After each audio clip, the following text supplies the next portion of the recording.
nós estamos aqui juntinho de vocês, não é? Batendo um papo, opa, junto com vocês novamente. Estou ajeitando aqui essa câmera porque hoje eu fiz uma bobaginha aqui, mas já resolvi o problema. É que tem o fio, né? O fio que pega nela e que na verdade traz a você o som daquilo que a gente está fazendo. Então, um abraço grande a todos vocês. É um prazer muito grande falar com vocês, não é? Mais uma vez, através do nosso programa. No programa do dia de hoje, nós teremos, entre outras pessoas, outras pessoas não, teremos alguns vídeos, né, que são muito interessantes da gente raciocinar. Rosane Gomes, bom dia. Walter Silveira, bom dia. Então, mas teremos aqui o Nedel. Nedel é um dos maiores compositores da música popular brasileira. Né? Lá vem o negão de tirar o chapéu. Eu vou perguntar para ele se ele se inspirou nele mesmo para fazer esse tipo de coisa. Nedel, dá um alô aí, dá um abraço aí na turma. Já estão vendo ali o Nedel logo ali, tá vendo? Muito bem, daqui a pouco o Nedel, ele compositor, autor de 11 músicas já gravadas pelo Roberto Carlos. Estou certo, Nedel? É isso mesmo? Exatamente. 11 músicas gravadas pelo Roberto Carlos, né? Uma maravilha, né? E outras tantas pela Alcione, pela Sandy Júnior, pela essa turma toda que você conhece. Esse homem é fera. Alô, Sônia de Andréia, um abraço. Adilson Furtieri Tatu, que maravilha, como vai você? É o Adilson que é de São Miguel. Fala aí comigo, Adilson. Ou eu estou enganado, porque a memória às vezes trai a gente. Olha, eu tive um fim de semana maravilhoso. Eu quero agradecer a Cacá o convite. A Cacá é irmã do nosso querido amigo e, mais do que isso, sogro do meu filho, né? Pois é, e ela comprou uma casa maravilhosa lá na Costa Verde, ali em Cabo Frio, e nos convidou a mim, a Samira, o meu filho, e enfim, todo mundo foi lá, né? A Marli estava lá, que é também a sogra do meu filho. Foi uma festa maravilhosa. A gente, festa que eu digo entre aspas, de família, né? Nós tivemos naquela Praia das Conchas, já tinha algum tempo que eu não ia a Cabo Frio, né? E adorei ver a orla marítima de Cabo Frio, né? Aquela praia do Forte fantástica. Quero mandar um abraço para o Júlio, né? Que é o anfitrião, o sogro do meu filho, né? E está num condomínio lindo, uma casa muito legal. E foi um passeio muito bom. A gente esteve também, como eu disse, na Praia do Forte, na Praia das Conchas, né? A Praia do Forte é mais urbana, por assim dizer, com edifícios lindos, maravilhosos. Fiquei impressionado. João Batista Silva Rocha, abraço. Fiquei impressionado com o movimento de pessoas, o engarrafamento do centro de Cabo Frio, porque na verdade ainda estão aí no período das férias, já quase terminando, né? De qualquer maneira foi espetacular. O próprio condomínio tinha piscina, então na realidade isso fez uma coisa muito bacana para todos nós, que é o relaxar. Estava conversando agora há pouco com o meu amigo Nenel, dizendo: Nenel, a gente precisa viajar, a gente está na fase da vida, e eu sempre gostei de viajar e vou continuar viajando enquanto Deus me der saúde. E João Batista Silva Rocha, bom dia. Ricardo Gagli. E eu estava dizendo dessa coisa, tem uma ilha que a gente conheceu, talvez para você não é novidade, o carioca vive indo voltando a Cabo Frio, que é a ilha do Japonês. E a ilha do Japonês, ela fica, digamos, a uns 200, 300 metros do continente, só que você vai andando pelas águas, não é nadando. A água bate no máximo na cintura de você, e é um caminho, se quiser vai de barco, paga R$ 7,50. Mas eu sou meio aventureiro, e eu estou plenamente recuperado da perna que quebrei da última vez que eu andei de patins no gelo em Gramado. Então, graças a Deus, agora estou que estou. Aí falar, eu vou perder essa oportunidade, mas não vou mesmo. Então fui pelo mar, foi ótimo, e eu quero dizer muito obrigado ao Júlio, muito obrigado a Marli, né, que nos receberam com tanta fidalguia. Muito obrigado também à minha nora, né, que na verdade é o objeto, digamos assim, diretamente falando, né, da nossa simpatia, do nosso carinho, né? Então é isso. Bom, isso colocado, isso posto, uma nota triste, aliás, duas notas tristes, né? Na semana que passou, nós perdemos o Robert Lee, que ainda me lembrou, quero agradecer ao Nenel. Robert Lee, compositor de mais de 700 músicas, uma pessoa de talento invulgar, estava vivendo nos Estados Unidos, na região de Aurora, que é uma cidade, falando, mas é Aurora, né, que é uma cidade norte-americana. Ele era argentino de nascimento, mas radicou-se no Brasil no período melhor da Jovem Guarda, e lamentavelmente o Papai do Céu chamou bom para o céu, ruim para nós, que perdemos essa figura. E por outro lado, eu quero dizer, até coloquei uma foto dele aqui, que eu quero mostrar para vocês. Vamos ver se eu acerto isso. Eu meio que incidentalmente, está aqui o nosso querido Wagner. O Wagner, ontem, ele foi cremado, né? Foi, sem dúvida alguma, um colega do maior talento, um estilo, muitas das vezes, agressivo de apresentação, mas no sentido de cobrar as coisas boas que deveriam e poderiam acontecer. E realmente eu me lembro do Wagner Montes, a época em que todos nós inauguramos a TVS. Eu sou anterior a ele, na TVS, que mais tarde transformar-se-ia em SBT. Eu me lembro, na época, eu fui convidado pelo Alberto Brizola, que já estava lá, Brizolinha, que era um grande comunicador da Rádio Mundial, nosso querido amigo também, eu estava na Mundial, e o Brizola foi condutor do SBT, e mais tarde fui eu também, a convite dele, me apresentou o Roberto Manzoni, que era diretor da TV do Silvio Santos, e lá eu fui apresentar um telejornal. E estava o Wagner Montes, na época, começando a fazer sucesso na Rádio Tupi, na TV Tupi, já tinha feito na Rádio Tupi, e foi na TV Tupi. Alô, Roberto Machado, abraço grande, Roberto Machado de novo, muito bem. E então ali nós nos conhecemos, porque eu fazia o telejornal pouco depois do Povo na TV, que foi para, saiu da Tupi, foi para a TVS, produzidos nos anos 80. Eu não digo a proximidade, né? Mas as poucas vezes que nos encontramos, tanto nos corredores da televisão, quanto também nos corredores da Manchete, ele foi muito amistoso comigo, muito cortês e vice-versa. A gente teve um relacionamento, como eu disse, não estreito, mas que de respeito mútuo profissionalmente. E seguramente eu quero mandar um abraço para os familiares, os meus sentimentos, e dizer que a televisão realmente perdeu alguém que fez história na TV. Até hoje ele apresentava o Alerta Geral, se não me falha a memória, na Record, e através do seu trabalho, ele sempre gostou de política, ele conseguiu se eleger várias vezes deputado, mas infelizmente a TV perde o Wagner, e nós também perdemos mais um grande apresentador da nossa geração, que se foi e possa estar conosco. Então eu queria dizer isso para vocês. Isso colocado, exposto, daqui a pouco nós já vamos conversar com o Nenel, mas vamos então para a nossa prece de Cáritas, porque o momento é propício, né? Sempre que alguém da nossa idade, ou próximo da nossa idade, se vai, a exemplo dos dois que nós falamos aqui, né? Há um sentimento de perda, né? Ainda que eventualmente distante. E a televisão nos faz esse favor, coloca essas pessoas dentro da nossa sala de visitas. E de uma certa forma, para quem gosta, se torna meio que íntimo, né? E aí fica a lacuna. A família dos nossos sentimentos. Nós vamos agora mudar aqui a posição da câmera, nós vamos aqui ao momento da oração, né?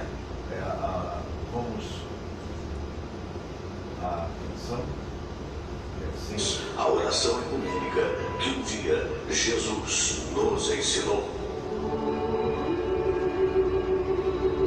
Deus nosso Pai, que sois todo poder e bondade, dai a força àqueles que passam pela provação. Dai a luz àquele que procura a verdade. Põe no coração do homem a compaixão e a caridade. Deus, dai ao viajor a estrela guia, ao aflito a consolação, ao doente o repouso. Pai, dai ao culpado o arrependimento, ao espírito a verdade, à criança o guia, ao órfão o Pai. Senhor, que vossa bondade se estenda sobre tudo o que criastes. piedade, Senhor, para aqueles que não vos conhecem, esperança para aqueles que sofrem. Que a vossa bondade permita aos Espíritos Consoladores derramarem por toda parte a paz, a esperança e a fé. Deus, um raio, uma faísca do vosso amor pode iluminar a terra. Deixai-nos beber nas fontes dessa bondade fecunda e infinita, e todas as lágrimas secarão, todas as dores se acalmarão. Um só coração, um só pensamento subirá até vós, com um grito de reconhecimento e de amor. Como Moisés sobre a montanha, nós nos esperamos com os braços abertos, ó bondade, ó beleza, ó perfeição. E queremos de alguma forma alcançar a vossa misericórdia. Deus, dai-nos a força de ajudar o progresso a fim de subirmos até vós. Dai-nos a caridade pura, dai-nos a fé e a razão, dai-nos a simplicidade que fará de nossas almas o espelho onde há de se refletir a vossa santa imagem.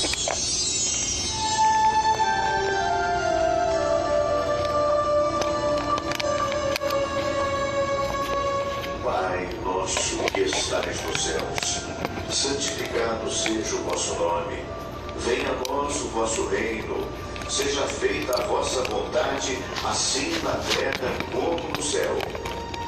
O pão nosso de cada dia nos dai hoje.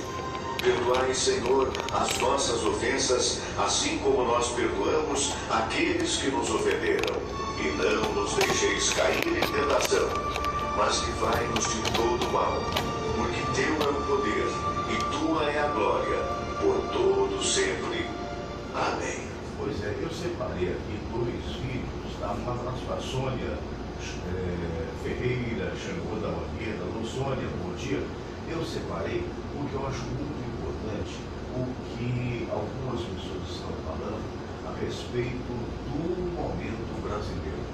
E você tem um belo canal de televisão do jornalista William Vac, e que ele comenta a respeito de 3 problemas graves que o atual governo tem de enfrentar. Vamos ouvi-lo. Oi, pessoal. 3 crises severas que o governo Jair Bolsonaro trata delas, a gente tem uma ideia de como é que vai se comportar. Primeiro, a diplomacia. Além de ser um horror, além de ser uma enorme, uma tragédia, é um grande desafio. Esse desafio coloca em xeque uma das questões fundamentais no Brasil, desde tempos até. Dá para a gente confiar nos órgãos públicos quando eles dão licenças ambientais para a construção de barragens, por exemplo? Dá a impressão que não aprendemos a lição de 3 anos atrás, do rompimento de uma outra barragem. Tudo essa é uma crise que está acontecendo, é uma crise humanitária, é uma tragédia, uma coisa horrível, porém, ela vai se juntar a 2 outras crises que parece que tem nada a ver com ela, mas depois se juntam numa palavra só, e aí eu estendo o meu raciocínio. Brumadinho, o estouro dessa barragem, significa o que para as políticas públicas em relação ao licenciamento ambiental? É um dos pontos nevrálgicos centrais que este governo terá que tratar daqui para frente, sob uma ótica muito mais crítica da opinião pública em relação ao licenciamento ambiental, por exemplo. Outra crise é a crise internacional da Venezuela. Ela está se agravando, está se alastrando, chegando a um impasse. É uma crise que provavelmente trará grandes dificuldades de resolução a curtíssimo prazo. Quem achava que era só bater o pé e esperar o ditador sair correndo, enganou-se. Nós temos pela frente a cada vez maior participação de outros atores de fora desse âmbito da política internacional, que é o hemisfério ocidental, o mar do Caribe, o lugar dos americanos, mas também o lugar do Brasil. E aí, volto a falar da palavra que eu queria ligar tudo: confiança. Qual é a confiança que se tem em lideranças e na capacidade diplomática de levar adiante a solução dessa crise, que significa, a solução significa tirar Maduro de onde ele está. A terceira crise que esse governo está tratando, tem de tratar, é a crise política, trazida pelo noticiário a respeito do senador, até agora deputado estadual, e filho do presidente Flávio Bolsonaro. Eu nem preciso entrar nos aspectos mais, digamos, detalhados do que se diz, do que se não aceita, do que é, do que não é. O fato é que a crise está indo para dentro do Palácio do Planalto. Ela está indo porque o presidente trata, de certa maneira, a crise do deputado, a crise do senador, como uma crise do seu filho, uma crise da sua família. Lidar com isso do ponto de vista político é difícil quando um clã reage a uma questão política e não a instituição. De novo, e esta é a palavra pela qual eu amarro essas três crises que eu comecei mencionando neste vídeo, é uma questão de confiança. Eu acho excelente, quero vocês saberem, que o governo já comece enfrentando situações difíceis de cara. Uma situação sobre a qual ele não tem o menor controle, que é uma tragédia ambiental dessas proporções. Uma situação internacional na qual ele participa e tem alguma medida de controle. E uma situação política na qual ele pode ter controle. As três se juntam em uma questão só. Confiança do povo, confiança do eleitor. Este governo começa sob teste. Nós vamos saber. Pois é, essa opinião muito válida, muito importante desse nosso querido jornalista, uma pessoa do maior talento, que é o William Vac. Opinião esta que eu corroboro efetivamente. E antes de chegarmos agora ao nosso querido Nenel, esse grande compositor e grande cantor também, vamos à opinião que tem a ver do Alexandre Garcia. Vamos ver.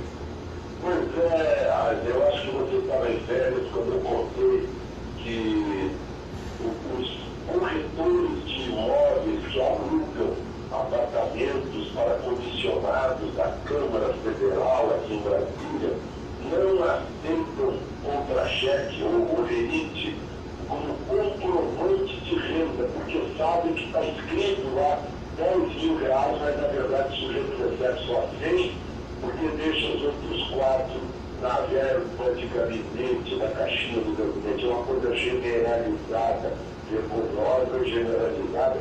E ninguém faz CPI para isso, porque está todo mundo envolvido. Os legislativos e os executivos municipais, estaduais, têm de relação aos comissionados. Funcionário de carreira não tem como. Está lá o salário, a captada do salário. Né? Mas, por exemplo, saiu que eu vejo no Estadão 16 Assembleias Legislativas, acho que se quiser, investiga todas.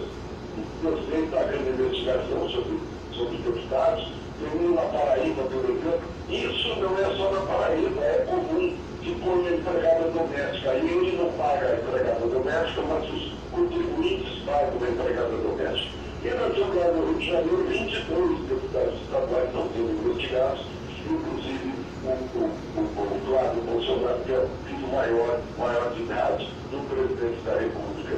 Então, chamou a atenção por causa do Flávio, uma coisa que está em investigação sigilosa e que é um escândalo nacional, né, que está pegando, em geral, o legislativo e o executivo, provavelmente com exceções, né?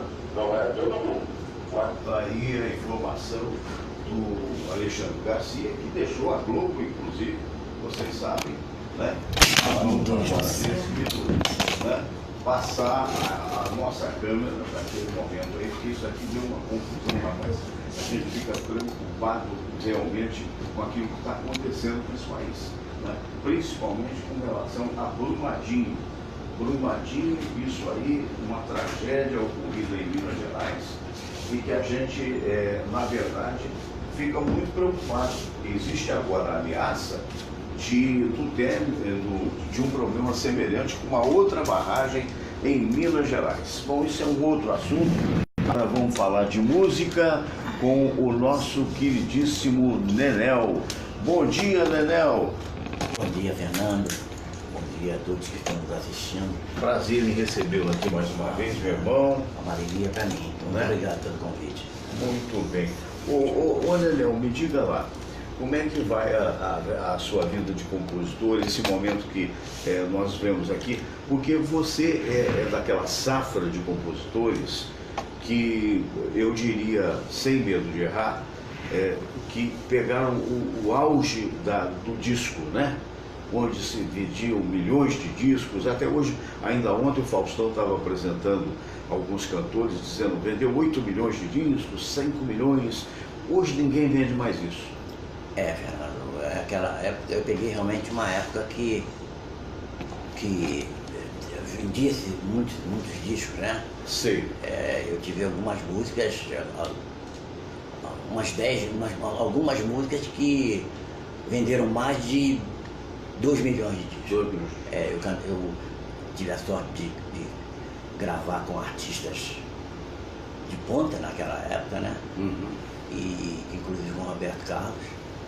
E isso me deu uma segurança, né? Me deu a chance de poder De se estabilizar, ficar estabilizado na cuidar vida. melhor da família, cuidar melhor das coisas que eu precisava para formar meus filhos, inclusive. Você tem um filho médico, o outro também Economista e o outro médico. O outro médico. E era uma época boa, uma época maravilhosa, onde Os anos tem uma música 70, chamada 80. Cada Volta é um Recomeço, uma música gravada pelo Zezé de Camargo. Me lembra um pouquinho, dava ser a capela. Mais uma vez, meu coração esquece tudo que você me fez. Eu volto pra esse amor insano, sem pensar em mim. Bonito. Tem um refrão que diz: nesse desencontros eu insisto em te encontrar. Então essa música, Fernanda, ela vendeu mais de 2 milhões e meio de Com o Zezé de Camargo. com o Zé de Camargo. Fora as músicas do Roberto Carlos, que todas elas passavam de 2 milhões, né? É como o Paulo Sérgio Vale fala, meu parceiro querido, Paulo Sérgio Vale, um compositor maravilhoso. Ele fala que o Roberto Carlos era o filé mignon da coisa. Agora tinha os artistas como Zezé, como o Leonardo, que gravou uma canção minha também, e que passavam de 2 milhões de discos, a gente aí... Alcione. Alcione. Então a gente ganhava um dinheirinho que dava para comprar um par de sapato novo. Que maravilha. Mas aí é que tá. Quer dizer, naquela época, para nós que sempre divulgamos o trabalho, né? Sempre adoramos a música e tal, a gente entendia claramente como é que as pessoas, notadamente os compositores, ganhavam, né? Porque através do ECAD, através do controle de músicas que são até hoje tocadas no rádio, né? Hoje, como é o processo sem a venda dos discos? Quer dizer, hoje o que tem é o EP, é o Extended Play, que na verdade é a música estendida, né? Você acha que hoje o compositor que tenha sucesso, ele ganha a mesma coisa, ele ganha mais ou ele ganha menos? Não, eu acho que ganha menos. Porque nós ganhávamos na vendagem do CD, o que era forte, porque quando você gravava uma música com Roberto Carlos, vamos dizer, com Zezé de Camargo, sim. Os editores todos parece que eles adivinhavam que você ia ter uma música de grande vendagem, e eles avançavam em você, oferecendo quantias mirabolantes, inclusive na época, para que você editasse as músicas com eles. Hoje não tem isso. Tinha uma espécie de luva, né? Isso. Eu me lembro disso, hoje, né? O cara, para trocar de gravadoras, as gravadoras assediavam. Polygram, Warner. Nós assinávamos contratos com as editoras. Até hoje eu sou contratado de uma editora. Sim. Eu posso... Pode até, se quiser, falar o nome. A editora Universal. A Universal. Universal Disco. Sim. Então, hoje não tem mais isso, não tem mais a vendagem de disco. Então o compositor hoje vive da execução, né? A música tem que ser em rádio. Ainda em rádio. E a internet? Como é que também esse funciona. controle? Eu não sei bem como é que é esse controle, Fernando. Porque tem que ter um controle. Mas a nossa editora, ela uma vez por semestre, ela presta conta para nós. Porque é um negócio curioso que eu não tenho a resposta, se alguém tiver, pode me dar, né? Porque, por exemplo, na internet você tem o YouTube, né? Sim. No YouTube, se cada vez que toca uma música do Nenel, por exemplo, aquilo naturalmente tem um direito autoral, né? Só que o usuário dos computadores não paga nada, né? De quem sai esse dinheiro? Essa que é a pergunta. Pois é. Deve ter. Eu acho que deveriam olhar isso com mais cuidado, né? Talvez. Agora, não está como antes a vida do compositor. O compositor já era quer dizer, quem ganha menos. Você diria que quem fez não faz mais o mesmo, é isso? Não sei. Dizer, quem naquela época teve a oportunidade de amealhar um bom dinheiro, comprar um imóvel, essa coisa assim e tal, Talvez hoje seja mais difícil. Mais difícil. A garotada que está começando agora. Mas é mais difícil porque a gente, uma determinada editora oferecia uma quantia para ti. Sim. E com essa quantia, algumas delas eu comprei apartamento. Eu cheguei a comprar apartamento. Você me falou. Mas os adiantamentos que a gravadora Não era dava. propriamente pela venda do livro, Não, né? Pelo adiantamento, é um adiantamento dava. pelo que o disco ia vender. Ia vender. Sabe? Eles tinham tanta fé que seria sucesso que em determinados artistas, claro, que eles adiantavam uma quantia para você. Porque, e principalmente pelo seguinte, você estava, digamos, eu fosse o dono da editora X, você estava comigo, né? Com um artista de ponta. Mas quando eu vi a possibilidade de você ir para outra editora, é isso, né? Isso. Então eu te chamava para uma conversa, assim, olha, eu te dou aí um apartamento, digamos assim, eu te dou 500 mil para você ficar. Era como acontecia naquela época dos anos 80, 70, 80, correto? Até fazia um contrato contigo de exclusividade, como eu tenho hoje um contrato de exclusividade. E que te com a pagavam Universal. mensalmente. Pagam mensalmente, entende? E hoje já não tem isso, hoje você grava um CD, você põe uma música num CD de determinado artista. A sua música tem que ser a música de trabalho, que a gente chama, né? Certo. Tem que ser para ela ter execução, para que te dê um retorno maneiro, entendeu?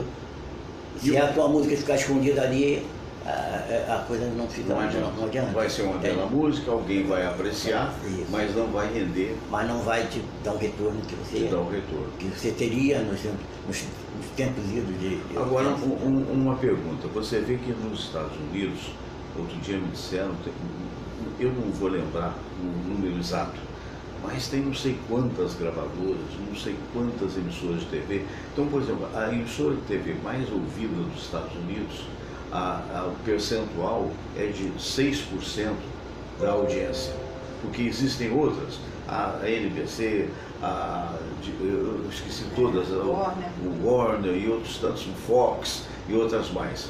Então, é muito mais democrático.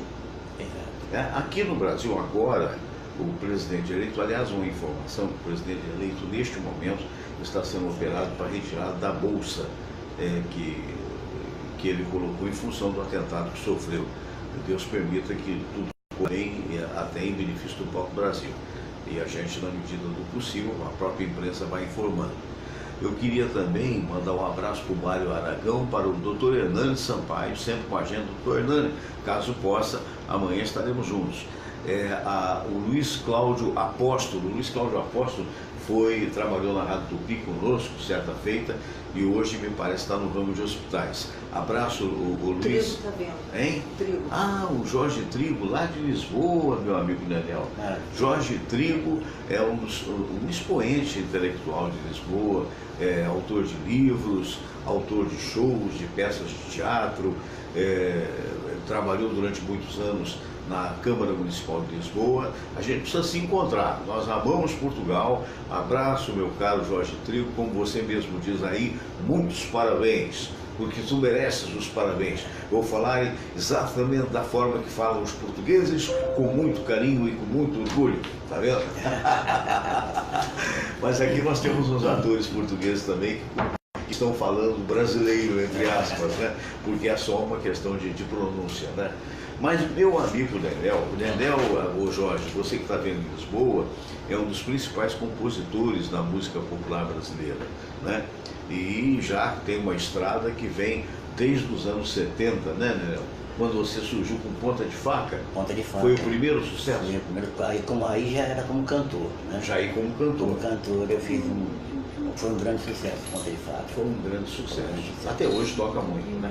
Tinha uma outra, antes dessa ainda teve uma chamava Que Saudade de Você, também foi um grande sucesso.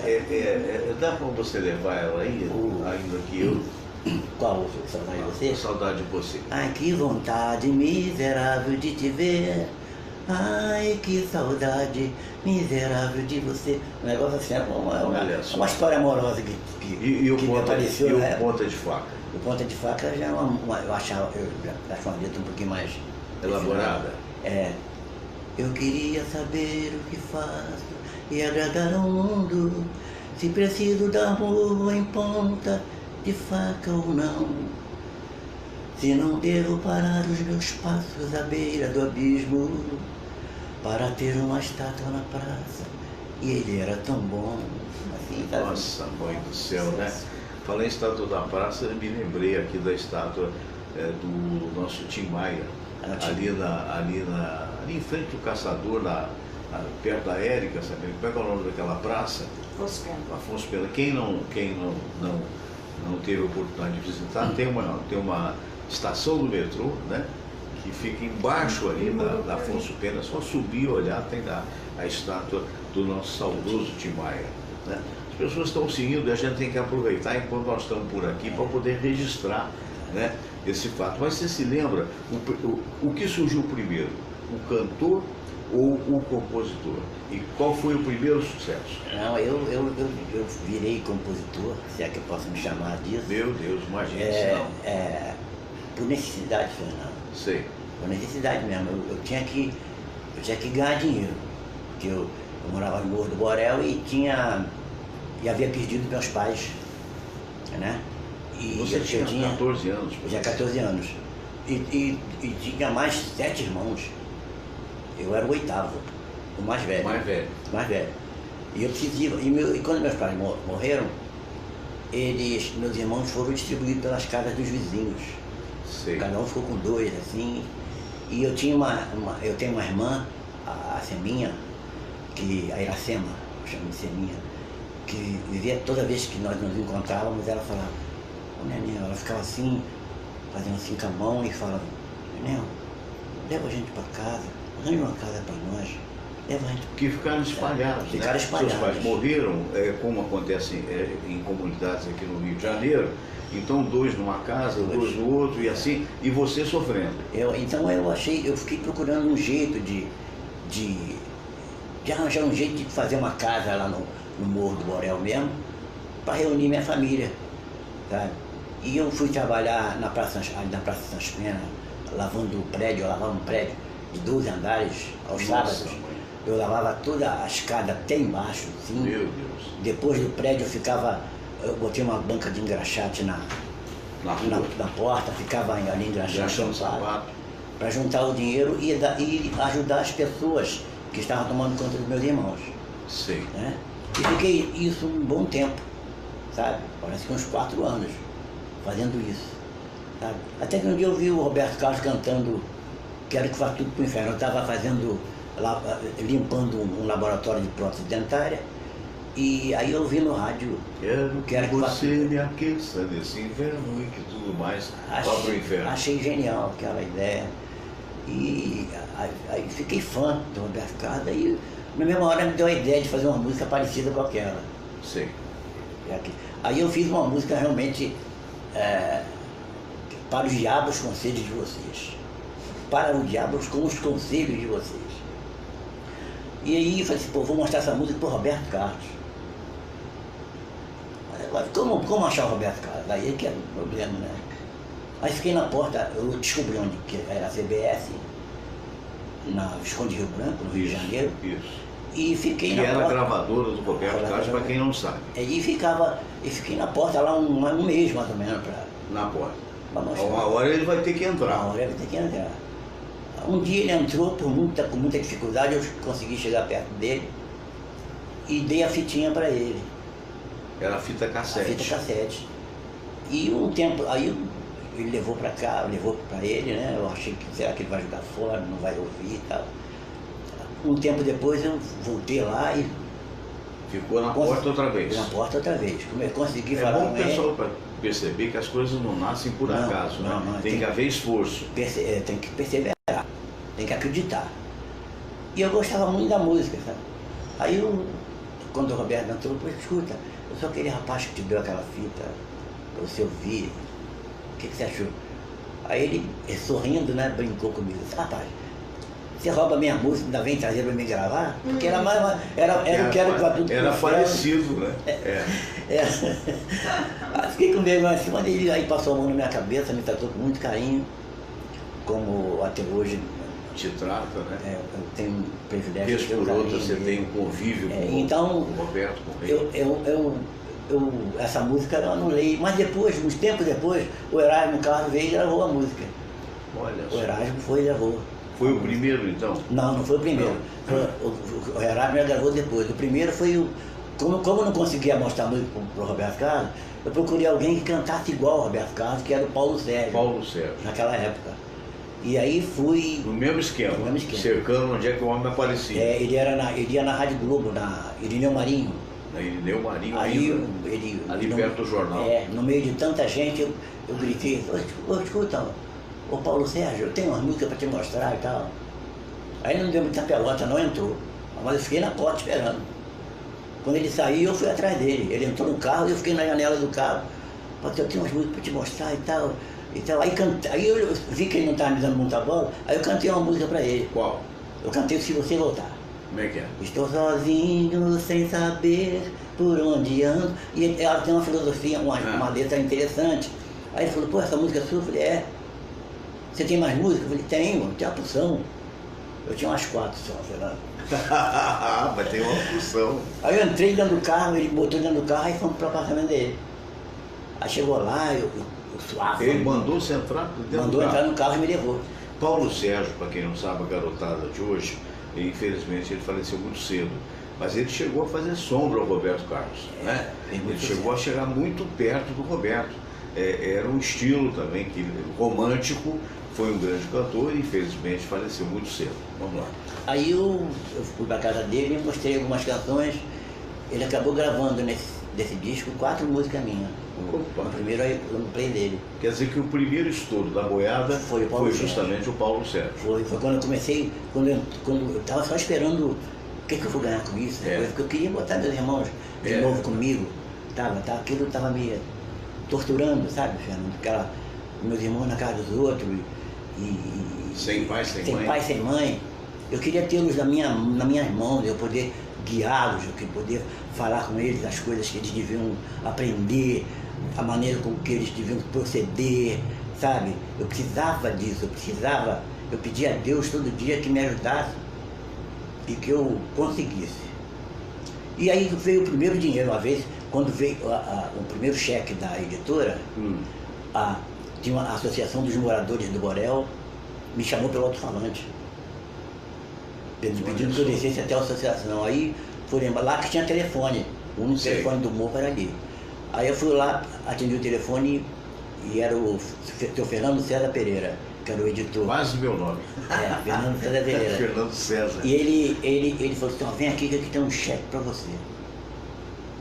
Aí, poxa, então, aí fui para a editora. Fui em casa, André Roupa, fui para a editora. E ali eu comecei a comprar o material para fazer a casa no morro. Comprei tijolos, ferro. O cheque era bom? O cheque era bom. Eu comecei a fazer a casa. Foi um bom dinheiro? Foi um bom dinheiro. Eu fiz a casa. Se você não quiser, não fala. Mas nos dias de hoje seria o equivalente a quanto, mais ou menos?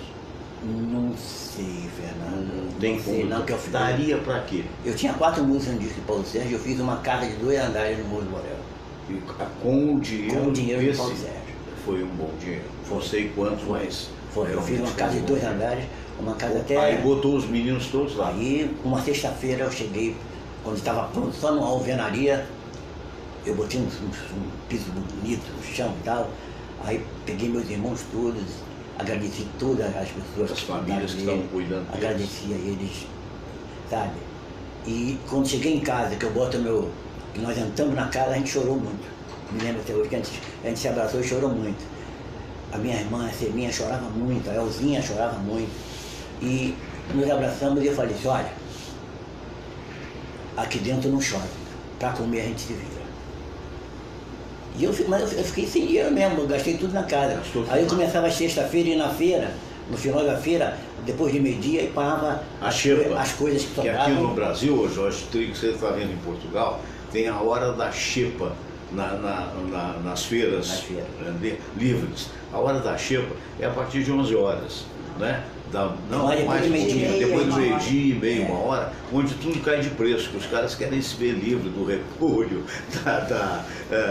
do tomate, né? Aí você ia nessa hora? Eu ia nessa hora e ali eu começava, mas eu nem comprava não, eu ficava ajudando os barraqueiros E eles me pagavam com legumes, Com legumes. com as coisas que eu tinha que levar pra Nessa casa. época você tinha quantos anos? Eu devia ter 16 anos. 17 anos. 17 anos. 17 anos. Quer dizer, com 17 anos você conseguiu esse feito. Levei os meus irmãos para casa. Sei. E começamos a... Aí eu me empolguei com o dinheiro que eu ganhava da música e comecei a compor mais, a fazer mais músicas. E as músicas para você vinham, o que vinha primeiro?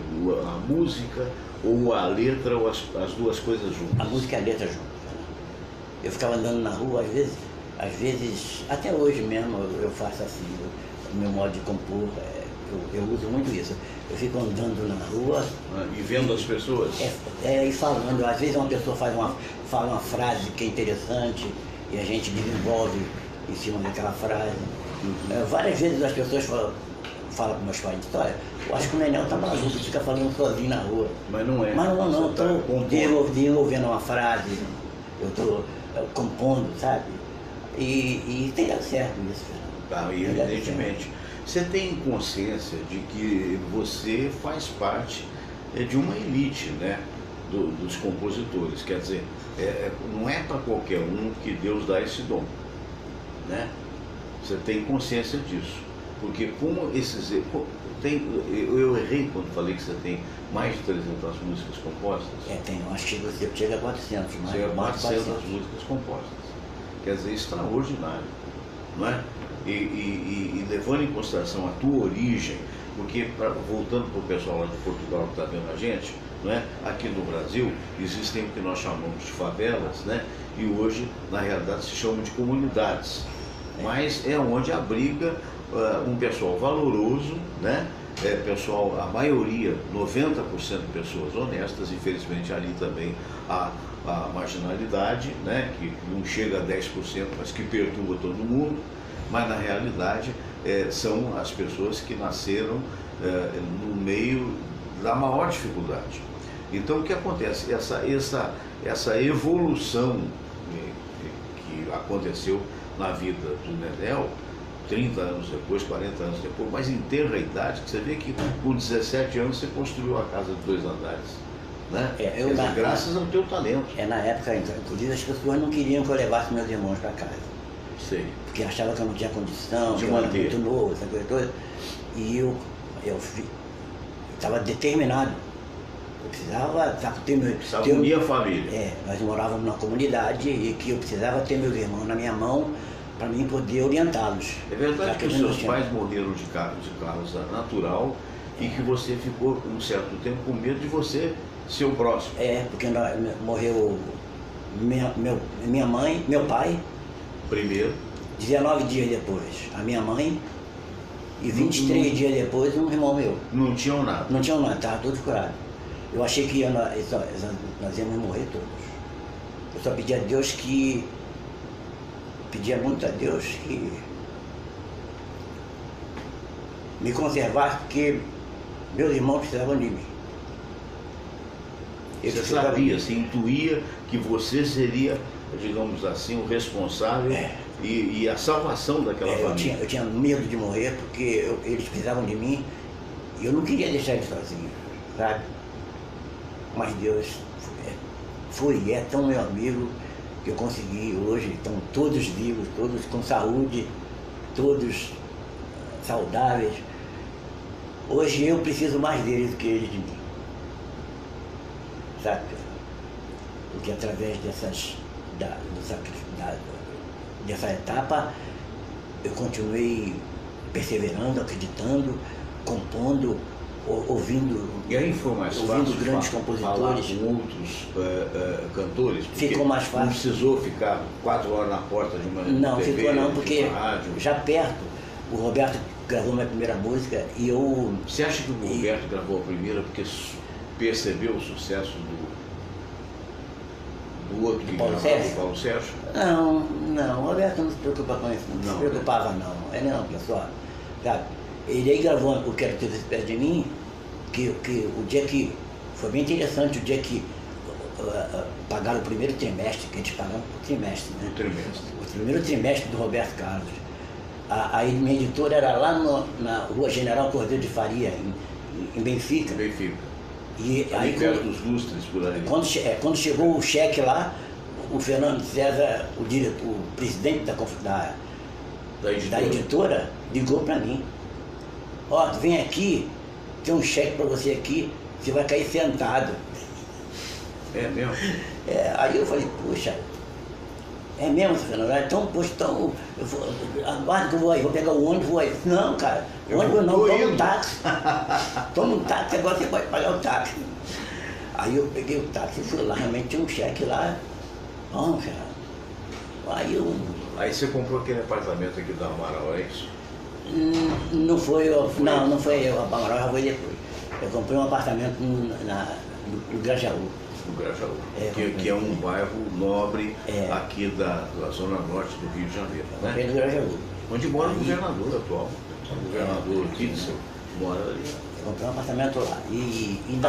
À vista. Pá. Foi à vista, os caras não acreditavam. Comprei um carro bonito também. Ah, é? Comprei. Que carro que era, você se lembra? Eu lembro. Eu lembro do Betel. Era um Passat. Era 70 e poucos, eu estava na Rádio Globo, né? Eu via lá, às vezes passava, porque ela tinha Betel, né? E aí? Eu ficava... E o carro era um Passat? Porque o Passat era um belo carro da... Era um Passat TS que eu comprei. Nossa, vermelho não? Com ar-condicionado. Vermelho não? Botei meus crioulinhos dentro do carro, não vejo, era amarelo. Amarelo. Para chamar bem a atenção. Amarelo, cheguei. Nós tivemos um Passat amarelo, né? TS, nossa, mas de grata recordação. Você sabe que o meu Passat, a gente tem um sítio lá em Guapi, da família, e que a gente ia volta e meia lá, né, visitar a dona Emília, minha sogra, a minha cunhada que mora lá, Sheila. E então botei a Samira, né, os meninos também pequenos, nós fomos de passar. Só que lá, ao sair da estrada, pouco depois da parada modelo, você tem olha para um lado, olha para o outro, que é em contramão, e atravessa a pista para ir para o outro lado. E eu olhei para um lado, para o outro, estava com a mão assim, eu nunca mais faço isso aqui. E quando atravessei, de repente vi no sentido contrário, eu não me lembro que carro que era, né, saber, eu acho que era uma Brasília, peguei, tirei a mão, saiu a lateral toda. O cara me raspou todo o carro, a gente parou, e o cara parou também. Aí eu falei, poxa, meu amigo, não, eu vou pagar tudo, senhor, por favor, anota aí. Naquela época ali não tinha guarda, não tinha nada. Eu peguei, anotei o nome do cara, até hoje eu estou para receber, era tudo falso. Mas vamos lá, continua. Teu passado. Aí eu comprei um carro para passear com os garotos e tal. Sei. E continuei trabalhando muito, né, Fernando? Eu ia na casa dos artistas. Antigamente, os compositores iam na casa dos artistas. Eu, pelo menos. Até hoje tu vai na casa do Roberto Carlos? Eu vou na casa deles, né? Todos, os que precisam. Se eu tiver uma música para determinado artista, eu vou na casa deles. Certo. Eu vou mostrar foi assim que eu fiz com o Zezé de Camargo, com o Chitãozinho Chororó, com o Daniel, com a Alcione. A Alcione foi bem interessante, inclusive, porque eu nunca tinha gravado com a Alcione. Ah, não? Nunca tinha gravado. Eu tinha um sonho de gravar. Eu tinha gravado com quase todos os artistas, né? E de ponta. E eu tinha vontade de gravar com a Alcione. E quando a gente fez o meu Ébano, as pessoas diziam, poxa, essa música é para Alcione, é para Alcione. Mas eu achava que ela não ia gostar, não. Porque o negão de tirar o chapéu, assim, tem o negão de tirar o chapéu. Tem o negão de tirar o chapéu. Não posso dar mole, senão você creu. Eu achava que ela não ia falar o creu. Sei. Sabe? Aí fui eu soube que ela ia fazer num show da Zélia Duncan, num teatro no Rio de Janeiro. Sim. E aí fiquei esperando a Alcione lá. Fui pra lá, fiquei esperando. Na porta do teatro. Aí fiquei lá de 5 horas da tarde até 10h40 da noite. Nossa. Aí, depois quando veio um carro cercado de segurança do lado, eu falei, pô, você acha que é ela? Aí as pessoas rodeavam ela, e eu fiquei de longe, falei, Alcione, eu sou o Nenel, eu queria mostrar uma música, você... Aí ela falou, pô, Nenel, pô, você não me dá uma música e tal? Eu falei, pô, tem uma música aqui que eu gostaria que você ouvisse, você ouvisse pelo menos. Ah, vem cá, peraí, deixa eu passar. Aí eu passei, fui, entreguei na mão dela, ela falou, olha, hoje eu não vou ouvir não, que eu vou chegar cansado em casa. Mas amanhã eu vou ouvir amanhã. Se eu não te ligar, é porque não rolou nada. Se eu gostar, eu te ligo. O telefone está aqui, eu falei, tá. Quando foi no outro dia, 7 horas da manhã, tocou o telefone. Aí falaram que era Alcione, eu achei que era brincadeira de alguém e tal. Aí, não, Cordel, você não me deu uma fita ontem? A tua música vai ser o maior sucesso. E eu foi, falei, não brinca. E é, né? E é. Até hoje qualquer pessoa sabe ela de ouvido. O Meu Ébano é uma música muito importante para mim. Tá? E já recente, né? Foi de quanto tempo para cá? Uns 3 anos para cá, tanto? Meu Ébano está me dando ainda muitas alegrias, sabe? Mas, Fernando, antes do Meu Ébano, eu tive a história de Zezé de Camargo, né? Que também foi muito interessante. Você Foi foi no interessante. hotel, né? Entregou uma fita, o cara botou debaixo da porta. Debaixo da No porta. dia seguinte ele liga para você e diz que vai gravar. Foi igualzinho ao senhor, ele ligou pra mim dizendo que ia gravar minha música. Eu falei, pô, posso pular aqui de alegria? Ele pode. Aí comecei a pular e a música foi um grande sucesso. Foi a música, ela só perdeu em execução pro Titanic. Olha só. Foi a segunda música mais executada no Brasil. No Brasil? Naquele ano, E teve regravações? Teve o Cada Volta. Porque também, quando é regravado, o compositor ganha, não é isso? Tudo que eles fizerem com a música, a gente ganha. Se for outro artista, Porra, então... também. E aí eu fiquei tão contente que eu fui lá, dei um presente ao seu Eloy, que foi quem colocou a música debaixo da porta do Zezé. O seu Eloy trabalhava no hotel. Ele era o porteiro do hotel. Quando eu cheguei para falar com o Zezé, ele falou que o Zezé está dormindo. Aí show, né? Aí eu falei assim, puxa, como é que eu vou entregar a fita a ele? Aí eu falei assim, rapaz, tu pega, bota debaixo da porta, ele vai pelo menos pisar na fita. Olha, o Fernando Pereira, prazer revê-lo, Nenel, um abraço. Nenel de Moraes, né? A Eliane Santos, dizendo, Fernando Sérgio, na escuta e compartilhando, excelente semana para você. Doutor Hernando Sampaio, bom dia, Nenel. Bom dia, Fernando. Então, aí o seu Eloy colocou a fita debaixo da porta do Zezé. Ele falou, olha, pelo menos ele vai pisar na fita. É assim. Se ele vai ouvir, eu não sei. Aí eu fui para casa desanimado, achei que ele não ia botar a fita debaixo, ele vai jogar fora. Ou não é nada dele, ele vai. Mas quando no outro dia o Zezé de Camargo ligou dizendo que ia gravar a música, a minha editora imediatamente entrou em contato e já assinou com um adiantamento para mim. Né? Porque colocaram no banco o dinheiro, aí fui no banco, arranjei um envelope branquinho, peguei 3 mil reais, botei dentro do envelope com uma diga de passagem naquela época. Era muito. Isso tem o quê? Isso tem uns 8 anos. 8 anos. Então, era muito dinheiro. Então, porque 3 mil naquela época, se não me engano, o dólar estava parelho. Dava R$1. R$1. Então você, na verdade, estaria dando 9 mil reais para o porteiro. Mais ou menos. Mais ou menos. Aí eu botei dentro e fui lá para entregar o seu Eloy. O seu Eloy não queria receber. É mesmo? Não quero não fiz mais que uma obrigação, não. Eu falei, por favor, seu Eloy. Aí eu tive que implorar ele para ele receber, para ele aceitar. Ele não sabia nem quanto tinha de dentro. Aí quando ele pegou o envelope assim que ele olhou, as notas, ele queria me devolver. Aí eu falei, não, seu Eloy, o senhor vai me fazer um favor se o senhor aceitar. Aí ele foi, pegou o envelope e começou a chorar, me abraçar. Aí chorava eu, chorava ele. Uma das grandes emoções que eu tive na minha vida foi essa. Quase que eu choro aqui. E o seu Eloy chorou muito e nós ficamos amigos. Que ótimo. Ficamos amigos, a minha família amiga da família dele, por causa daquele acontecimento. E foi, o Zezé gravou a música, e foi um grande sucesso, me deu uma alegria linda. Nenel, o objetivo maior dessa entrevista aqui é te parabenizar pelo aniversário que foi há pouco tempo atrás. Né? Obrigado. Você é uma figura fantástica. Muito obrigado. Merece todo o nosso carinho, nosso apreço.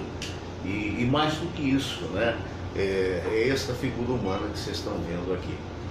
A gente ficaria falando horas aqui, mas o tempo já praticamente se esgotou no programa do dia de hoje.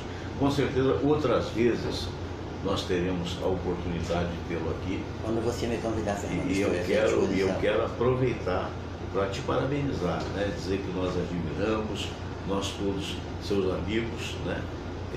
pela sua luta, pelo teu sucesso, pela tua responsabilidade com a tua família, que é muito importante, e pelo exemplo que você dá. Né? Tem, nesse momento, muitos garotos, não só do Borel, mas de outras comunidades, podem estar vendo você aqui, e você está dando esse exemplo de retidão que sempre foi sua vida. Eu quero agradecer, Fernando, agradecer a Deus em primeiro lugar, e agradecer a você, porque você foi uma das pessoas que eu incomodei muito pedindo para tocar minhas músicas, pedindo na minha necessidade de querer, sempre foi um prazer, o progresso, de querer progredir, de querer melhorar a minha vida. Eu falei, eu te incomodei muito. É isso. Mas fique sabendo que a ajuda que você me deu foi muito importante para mim. Obrigado. Eu te agradeço. Paz, meu irmão, muito obrigado. Saúde. É um poeta, né? E a gente então está te agradecendo. Se Deus quiser, teremos outras vezes a oportunidade da presença do Nenel aqui conosco, né? Esse exemplo de vida que todos nós temos que parabenizar sempre. Afinal de contas, esse é o Brasil que a gente espera, né? Brasil de pessoa que não desiste, que luta, que persiste, que persevera e que tem, naturalmente, as bênçãos de Deus para ter o talento que tem, que é uma coisa extraordinária, eu admiro muito. A todos vocês que estão sintonizados com a gente, o nosso muito obrigado, né? Voltaremos amanhã, muito provavelmente com a presença do Dr. Hernando Sampaio, que é um dos grandes oncologistas do rádio brasileiro, aliás, o oncologista do INCA, né?